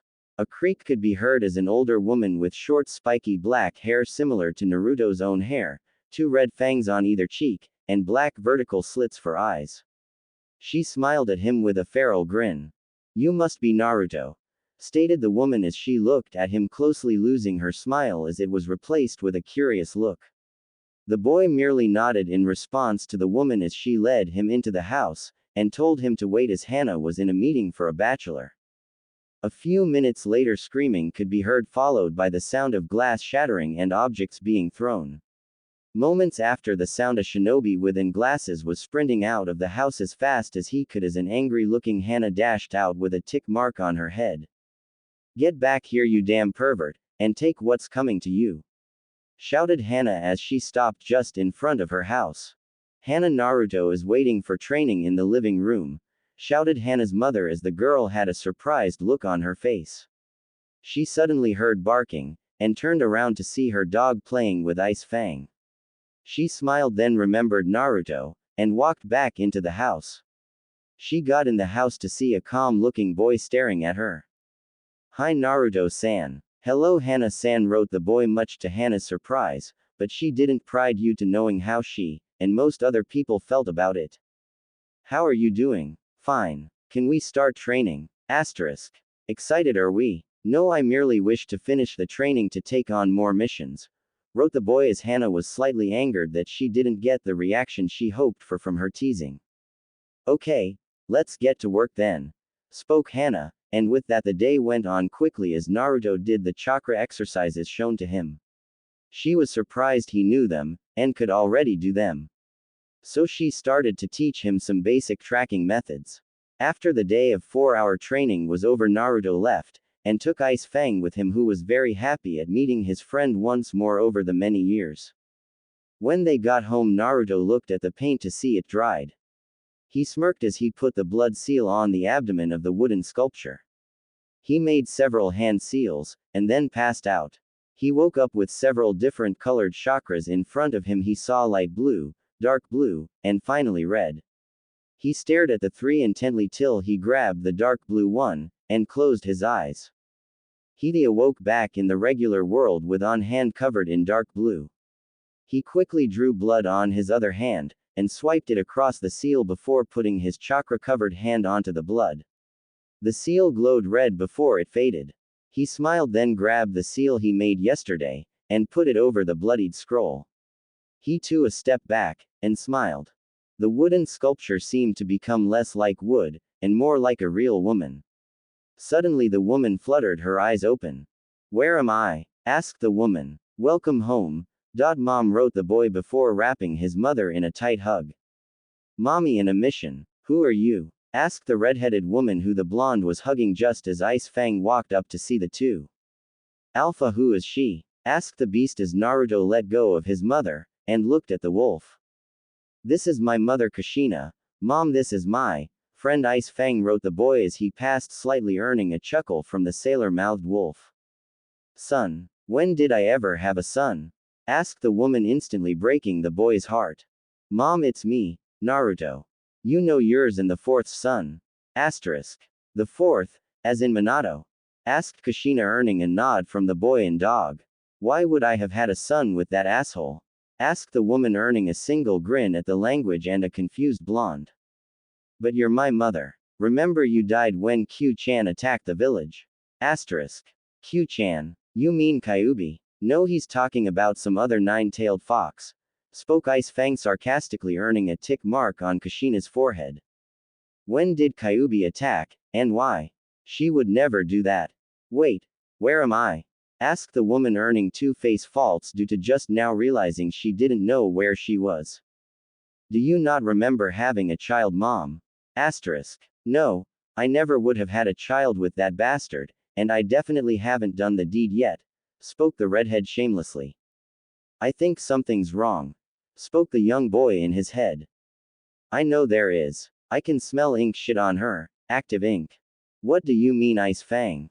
Someone put a seal on her memories or something, and she definitely has a problem for not remembering when the Kyuubi attacked, or your birth. Do you think I messed up on the seal? Not a chance. I had Yorick the shithead look it over while you were out, and even he said it was going to work properly." "How did he know it would work?" "We kinda tested it out, twice. You know how I feel about you touching my stuff." "Well, oh well, get the over it. Fine, we'll finish this later." Naruto, that name sounds familiar, spoke the redhead to herself. "Yeah, you named me after a fishcake, Mom." Asterisk. "Hey, don't get with me, kid. Although, that does sound like something I would do," spoke the redheaded woman as she struck a thinking pose. "I think we'll need Kyuubi in order to see the seal." "Well, you'll need to wait until she wakes up, Alpha." "I know," thought the boy as he looked at Ice Fang. "I still don't believe you, boy," spoke Naruto's mom as she came out of her thoughts. "It's fine, just stay with Ice Fang until Kyuubi wakes up." Asterisk. "What do I mean I can just talk with her? Give me a minute," spoke Kushina as she sat down to meditate. "You won't get anywhere with that method," spoke Ice Fang as the redhead's eyes shot open. "Why can't I talk to Kyuubi?" asked the woman in worry. "Because she is inside of me," wrote the boy as he lifted his shirt, and channeled chakra through his body, making the seal on his abdomen. "So you might be telling the truth then, but how am I alive?" "I revived you with the seal on your abdomen," wrote the boy as he placed his hand on her shoulder, and pushed his chakra into her. Then the seals glowed through her shirt to reveal his words of truth. "So there is some truth to your words. Alright then, I'll listen to you for now, but I warn you now, you still tread on thin ice. As long as I have the chance," wrote the boy as he began to walk away. "Where are you going, Naruto-san? He's got training with Hana the shithead." "Oh, okay," spoke the redhead as the blonde just walked without looking back. He was still heartbroken over his mother not knowing who he was, but he was happy to at least see her. So with a sigh he trudged on to the Inuzuka compound with a purpose to train, and to find a Yame. Naruto quickly arrived at the compound as he nearly sprinted there, not from excitement, but rather to escape the stares of the public. Their stares were slowly driving him to madness. He was nearing his breaking point once more, and he hadn't even been in the city for a full year. The only thing keeping him sane is the thought that it was all a mere test. Yes, a test to see if he had what it took to fulfill his plan, and he knew he would. Whether it took a day, a week, or a year, all depended on when she would come back. He only needed to wait until she got over their deaths, whether by time, or from a push. He was brought out of his musings when the large building appeared in front of him. He walked up, and knocked to have it opened by Hana. She smiled at him, before fully opening the door. "All right, Naruto-kun, you ready for your first real mission?" asked the brunette as she took a step out, and closed the door behind her. "What do you mean by a real mission? I've done those poor excuses of D ranks. Asterisk. Well, you're in luck, cause we're going to be doing your first C rank mission. Here's the details. Be at the gate in an hour," spoke the woman right before she handed him a folder, and then disappeared back inside. The boy looked inside the folder to see it was a joint operation between him, Hana, and Team 8. The mission was to escort a man back home in Wave Country, and guard him as he was building the bridge. He smiled at finally having a chance to do an actual mission, and to top it off he would be able to see Tsunami again. "Hey Ice Fang, I'm going to be gone for about 2 weeks, inform mom of it, and make sure she stays hidden, Yane. You got it Alpha, make sure to give whoever the is in your way some hell." Crimson Wave. Naruto was waiting at the gate for the other team, his teacher, and for their client, still wondering who he is as he didn't feel like reading who the client was, and merely skimmed the contents of the folder. The young boy had thoughts racing through his little 12-year-old brain at enormous speeds. The boy kept on thinking of where Ayame was as he still hadn't seen her since the accident with the fire. The boy looked up, and felt his heart drop when he thought next of Kyubi. He still missed her, even though he knew in a day or two she would wake up. Then he could talk to her to his heart's content. The boy was suddenly brought out of his musings at the sound of yelling. "Oh, come on Shino, it was just a joke," shouted a boy with a dog on his head. "A can of bug spray is no joke," spoke the boy with the color of his shirt covering his lower face in a serious tone. As he turned his head away from Kiba. "Hinata-chan, help me out here," shouted the feral boy in exasperation. "I told you not to wave the empty can around Shino," spoke Hinata shyly, but without stuttering. "Oh, come on, not you too. All I did was say he needed to pack a little for the trip, and it was a joke," shouted the boy once more. "That was a horrible joke then. I mean, come on, you could have at least used a full can," shouted Hana, berating him on his joke, along with her dog barking its approval. "Hana-chan, how can you encourage your brother?" shouted a slightly angry Kurenai. "No one got hurt, so it's all good."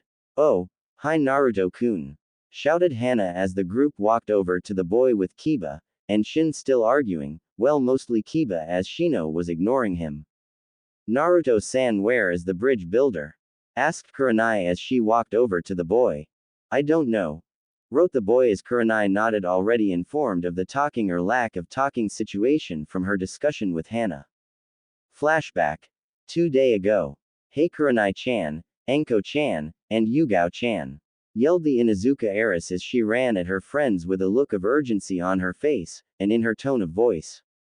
"What's up Hana-chan?" asked Enko out of worry as she also seemed to pick up on the blatant display of urgency.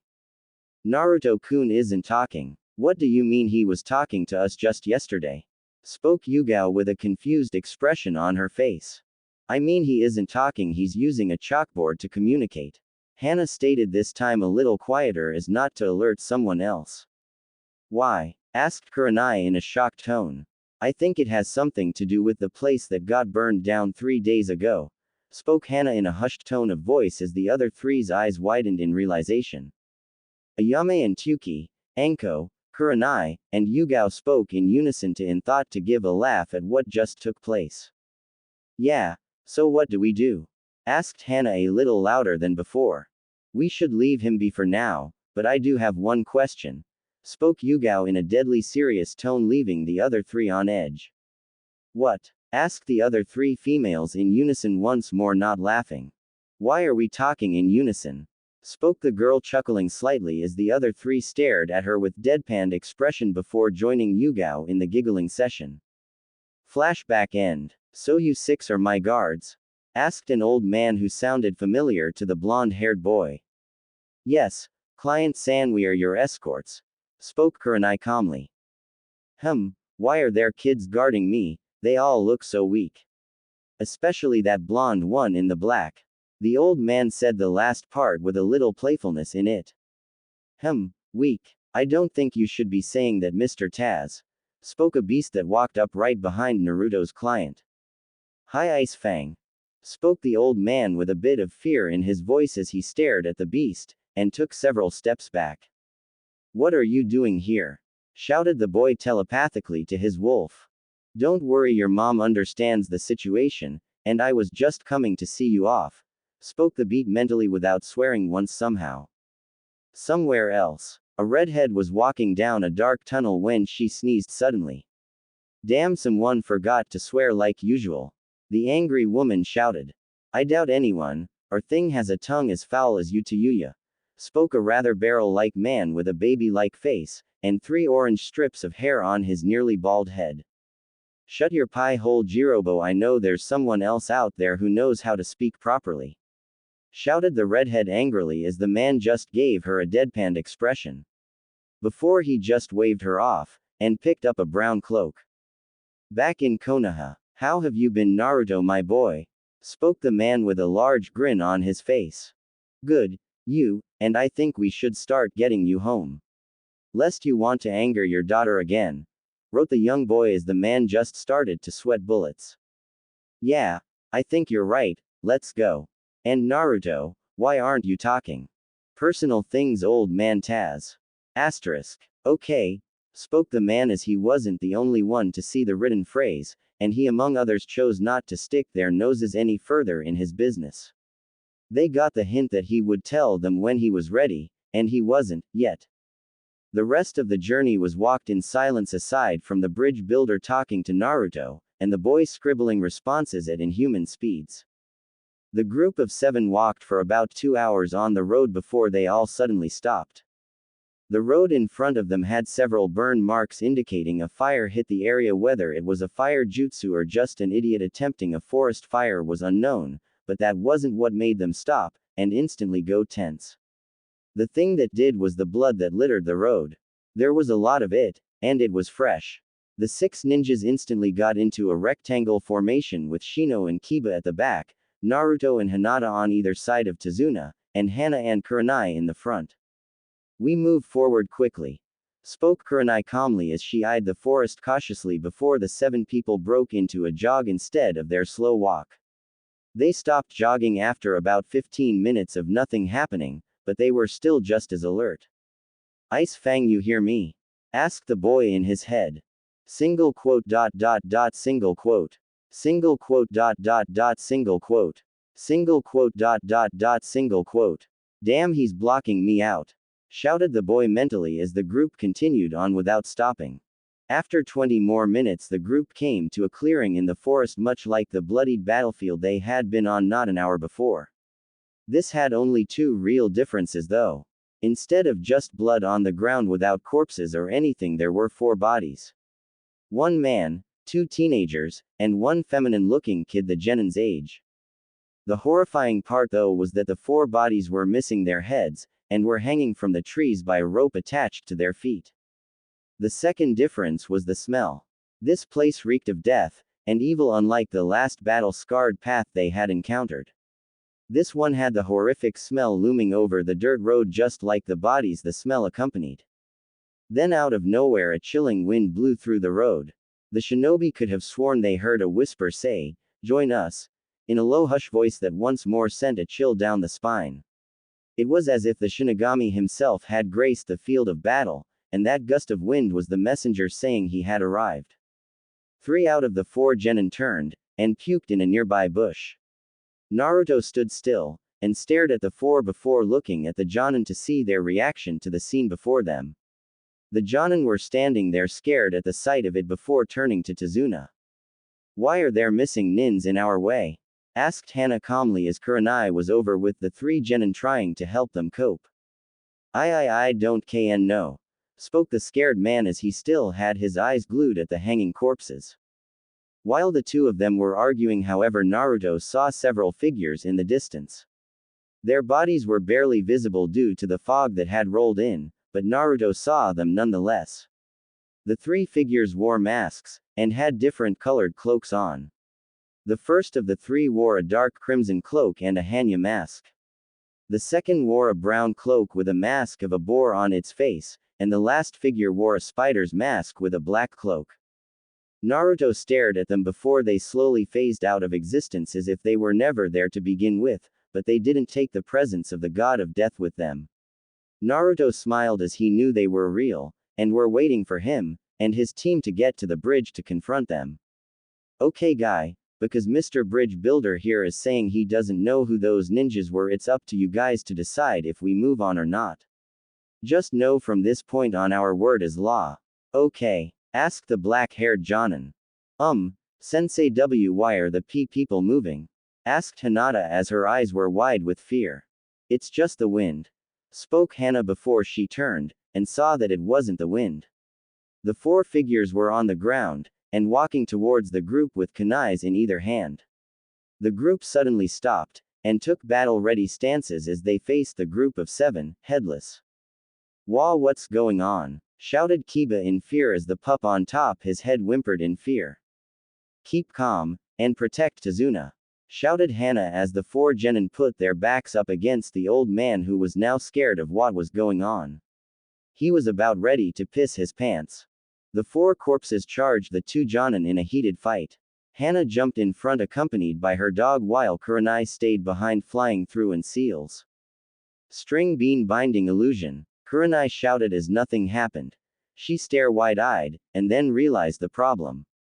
They couldn't hear or see the jutsu, so they were immune to her genjutsus. Hana realized it a moment after, and they both knew they were in trouble.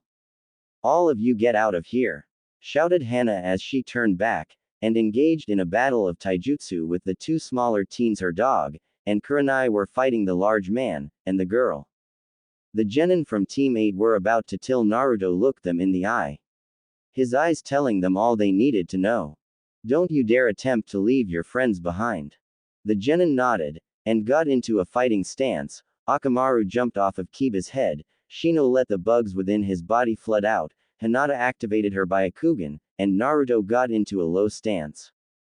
The jonin didn't notice that the genin hadn't left, so they didn't speak at all except for an occasional jutsu every now and then. Naruto nodded at his three comrades before they charged. Naruto and Kiba went to help Hana, while Shino and Hinata went to help Kurenai. Naruto was throwing punches and kicks wildly, but with precision and strength. But every time he let a fist or foot fly, it was blocked, and then countered. Every time that Naruto's headless opponent sent him a blow, he blocked it too. They were in stalemate. Why are there blue strings attached to the B bodies?